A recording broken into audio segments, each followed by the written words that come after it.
Hello guys and welcome to Superverse. तो आज के इस वीडियो में ब्रेक डाउन करने जा रहा हूँ मार्वल के व्हाट इफ सीरीज़ का एपिसोड नंबर 6। और इस एपिसोड का नाम है कि what if Killmonger rescued Tony Stark. क्या होता अगर किलमॉन्गर टोनी स्टार्क को आयरन मैन 1 वाले उस सीन में रेस्क्यू कर लेता जब आयरन मैन को 10 रिंग्स किडनैप कर लेते हैं। तो चलिए इस एपिसोड का ब्रेक डाउन स्टार्ट करते हैं। Let's get started. तो व्हाट इफ़ के इस एपिसोड की शुरुआत में हम देखते हैं टोनी को, जो अफ़गानिस्तान के कुनार प्रोविंस में है और वो अपने जेरिको मिसाइल्स का प्रेजेंटेशन करने के बाद वापस जा रहा है कुछ यूएस मरीन्स के साथ। और उसके ऊपर जो है 10 रिंग्स के जो टेररिस्ट है वो हमला कर देते हैं और सब कुछ वैसा ही होता है जैसा हमने आयरन मैन 1 में देखा था। उसके बाद वो अपनी हमवी से बाहर निकलता है और एक ब्लास्ट होता है और ब्लास्ट के कारण वो दूर जाके गिरता है और वो अपना फ्लिप फ़ोन निकाल के ओबेडाया स्टीन को कॉल करने वाला होता है। तभी उसके सामने एक मिसाइल आके गिरता है स्टार्क इंडस्ट्रीज़ का, और उस मिसाइल के ब्लास्ट होने से पहले ही वहाँ पे किलमॉन्गर आता है और उस मिसाइल को उठा के दूर फेंक देता है और टोनी को बचा लेता है।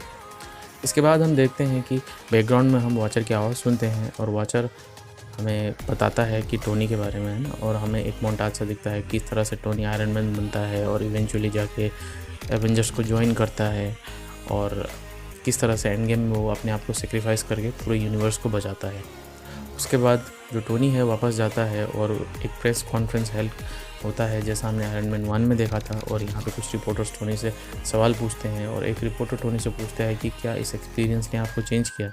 तो इसका जवाब देते हुए टोनी कहता है कि हाँ, कि मैं जो वेपन बनाता हूँ उसी वेपन से अमेरिकन्स मर रहे हैं, तो हमें उन वेपन को और बेहतर बनाना होगा ताकि हम हमारे जो दुश्मन हैं उन्हें अच्छी तरह से कुचल सके, है ना। मगर आयरन मैन 1 में इसका एकदम अपोजिट हुआ था। टोनी को जब ये सवाल पूछा जाता है तो टोनी ये डिसाइड करता है कि वो स्टार्क इंडस्ट्रीज़ के जो वेपन डिवीज़न जो है उसको पूरी तरह से बंद कर देगा। उसके बाद टोनी जो है एरिक स्टीवंस को यानी कि किलमॉन्गर को इंट्रोड्यूस करता है और उसे वो सीएसओ बना देता है अपनी कंपनी का चीफ सिक्योरिटी ऑफिसर। और एरिक के सीएसओ बनते ही एरिक सबसे पहले ना ओबेडाया स्टेन का पत्ता काट देता है। एक रिपोर्टर किलमॉन्गर से पूछती है कि आप कुनार प्रोविंस में क्या कर रहे थे, है ना। तो एरिक इसके जवाब में कहता है कि मुझे क्या कहते हैं, मैं डीप अंडरकवर काम कर रहा था 10 रिंग्स ऑर्गेनाइजेशन के अंदर में, और मुझे मालूम चला कि टोनी के ऊपर हमला होने वाला है और ये हमला करवाने वाला और कोई नहीं ओबेडाया स्टेन है। और वो कहता है कि मेरे पास बहुत सारे प्रूफ भी है, एविडेंस भी है, और इन सब को मैंने ऑनलाइन पब्लिश भी कर दिया है। अब ये सुनते ही टोनी जो है ओबेडाया को वहाँ से फायर करने वाला होता है, तभी हैप्पी आके उसे पंच मार के गिरा देता है।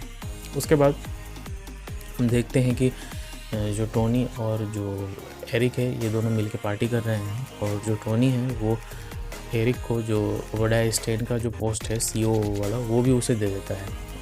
अब पेपर ये सब देख के बहुत ज़्यादा टेंस होती है और उसे एरिक के ऊपर डाउट भी होता है, और वो रोडी के पास जाती है और रोडी से पूछती है कि तो क्या बता सकते हो तुम मुझे एरिक के बारे में। तो रोडी उसे सब कुछ बताता है, और जो एरिक है वो एकदम डेकोरेटेड नेवल ऑफिसर होता है ना। इसके बाद टोनी किलमॉन्गर को अपने लैब में लेके जाता है जहाँ पे वो एक रिपल्सर टैग दिखता है और जो जेरिको मिसाइल का एक मिनीचराइज्ड वर्जन होता है जो हमने आयरन मैन 1 में देखा था। इसके बाद किलमॉन्गर अपनी डॉक्टरल थीसिस के बारे में बताता है जो उसने एमआईटी में किया था ऑटोमेटेड कॉम्बैट ड्रोन के ऊपर, और वो कहता है कि मैं उसे बना नहीं पाया। तभी टोनी जो है अपना हेल्प ऑफर करता है और वो कहता है तुमने मेरी ज़िंदगी बचाई है तो मैं इतना तो कर ही सकता हूँ। इसके बाद जब वो दोनों मॉडल देखते हैं तो वो मॉडल दिखने में एकदम गंडम की तरह होता है, और टोनी जब किलमॉन्गर से पूछता है तो किलमॉन्गर कहता है कि व्हाट आई लाइक एनिमे। और जो गंडम है, मोबाइल सूट गंडम, एक बहुत ही फेमस जापानीज़ एनिमे है जो पूरे वर्ल्ड में बहुत ज़्यादा फेमस है। इसके बाद हमें एक छोटा सा मोन्टाज दिखता है जिसमें हम देखते हैं कि किलमॉन्गर और टोनी दोनों मिलकर उस ड्रोन के ऊपर काम करते हैं, और जो ड्रोन है वो प्रॉपरली फंक्शन नहीं कर रहा होता है क्योंकि ड्रोन के पास एक प्रॉपर पावर सोर्स नहीं होता है। तभी हम देखते हैं कि जो टोनी है उसे आर्क रिएक्टर का आइडिया आता है, एक मिनीचराइज आर्क रिएक्टर का। मगर जितनी जल्दी से ये आइडिया टोनी के दिमाग में आता है और उतनी जल्दी से ही टोनी इस आइडिया को फालतू कह के उसे डिच कर देता है।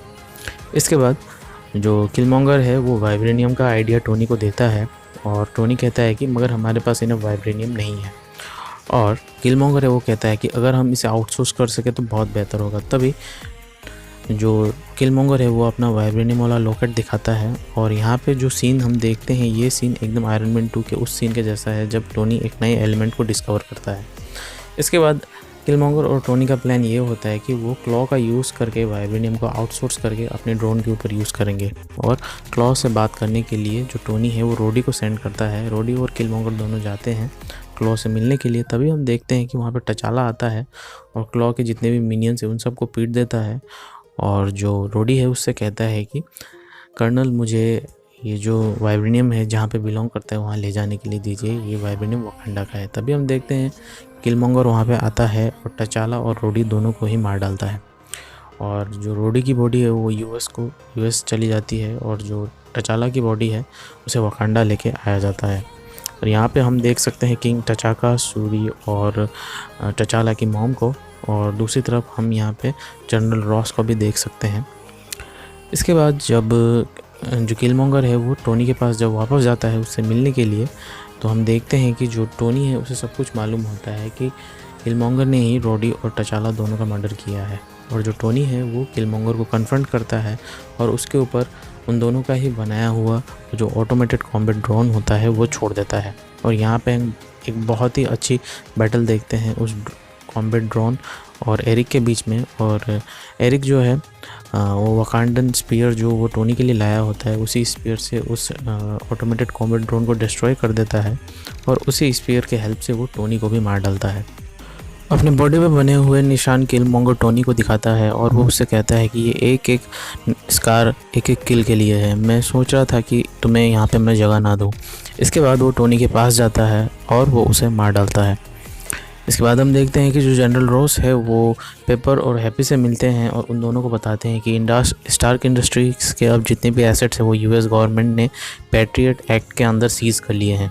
अब पैट्रियट एक्ट जो है यूएस में सच में ही एग्जिस्ट कर सकता है और एग्जिस्ट करता है। और यूएस गवर्नमेंट को अगर किसी की भी ऊपर डाउट होता है कि ये टेररिस्ट से मिला हुआ है या टेररिस्ट के लिए काम कर रहा है, तो यूएस गवर्नमेंट सच में ही उस इंडिविजुअल के पूरे एसेट्स को सीज़ कर सकती है और उसके फ़ोन को भी टैप कर सकती है। इसके बाद हम देखते हैं कि जो जनरल रॉस है वो किलमॉन्गर को पूरा मतलब कि छूट दे देते हैं कि वो जारविस का यूज़ करके ऑटोमेटेड कॉम्बैट ड्रोन का मास प्रोडक्शन कर सकता है। उसके बाद जो किलमॉन्गर है वो ऑटोमेटेड कॉम्बैट ड्रोन का मास प्रोडक्शन करके उन सभी ड्रोन्स को लेके अफ्रीका पहुंचता है क्लॉ के पास।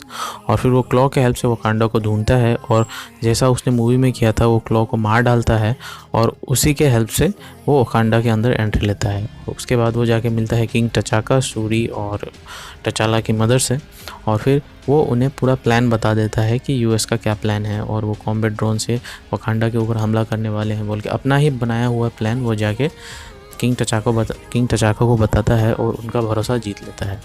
उसके बाद हम देखते हैं वो किंग टचाका को ये भी बताता है कि उन जो ऑटोमेटेड कॉम्बैट ड्रोन है उसे कैसे डिसेबल करना है। वो कहता है कि पहले हम उन ड्रोन्स को वकांडा के शील्ड बैरियर के अंदर आने देंगे और फिर हम उस शील्ड बैरियर को क्लोज़ कर देंगे, जिससे उनके जो एआई है जारविस उनसे उस ड्रोन्स का कनेक्शन टूट जाएगा और वो जो ड्रोन्स है वो डिसेबल हो जाएंगे। तो ऐसा ही करते हैं, ऐसा ही होता है और जितने भी वकांडन्स हैं वो सब बैटल के लिए प्रिपेयर होते हैं और ड्रोन्स आते हैं ना। तो जो किंग टचाका है वो उस शील्ड बैरियर को ओपन कर देते हैं और वो ड्रोन्स जैसे ही शील्ड बैरियर के अंदर घुसते हैं तो वो जो शील्ड बैरियर को क्लोज़ कर दिया जाता है। इससे वो जो ड्रोन्स है डिसेबल हो जाते हैं। मगर यहाँ पे किलमॉन्गर ने अपना एक बैकअप ट्रांसमीटर उन ड्रोन्स के अंदर फिट किया हुआ होता है और किलमॉन्गर जैसे ही एक बटन प्रेस करता है जो उसके पास होता है तो वो ड्रोन्स फिर से रीएक्टिवेट हो जाते हैं। और इसके बाद वकांडन्स और उन ड्रोन्स के बीच में एक बहुत बड़ा बैटल हो जाता है और जो किलमॉन्गर है वो भी अपनी देशभक्ति दिखाने के लिए उस बैटल में कूद पड़ता है। और जो टचाला की मदर है और जो ओकोए और है उनकी हेल्प करता है और उन्हें उस बैटल को जीतने में मदद करता है। इसके बाद हम देखते हैं कि जो किलमॉन्गर है वो माउंट बशिंगा में जाके उसी सनसेट को देखता है जिस सनसेट के बारे में उसके फादर ने उसे बताया था और किंग टचाका के साथ एक बहुत ही इमोशनल कन्वर्सेशन करता है और किंग टचाका उसे ब्लैक पैंथर बनने के लिए उसे हार्ट शेप्ड हर्ब भी पिला देते हैं और वो ब्लैक पैंथर भी बन जाता है। उसके बाद वो एंसेस्ट्रल प्लेन में जाता है और टचाला से मिलता है और टचाला उससे कहता है कि वो कैसा लग रहा है तुमने एक थ्रोन के लिए ये किया। तो वो कहता है कि नहीं, मैंने अपने पिताजी को अवेंज करने के लिए ये किया। इसके बाद हम देखते हैं कि जो किलमॉन्गर है वो पूरी तरह से ब्लैक पैंथर बन चुका है और वकांडा की तरफ देख रहा है। अब इस चीज़ का असर हम इसके बाद वाले सीन में देखते हैं जब पेपर अपने ऑफिस में वापस आती है तो वहाँ पे छोटी सी शूरी उसका इंतज़ार कर रही होती है और शूरी पेपर को सब कुछ बता देती है कि किस तरह से किलमॉन्गर ने क्या कहते हैं टचाला को मारा और रोडी को मारा और टोनी को भी मारा उसने।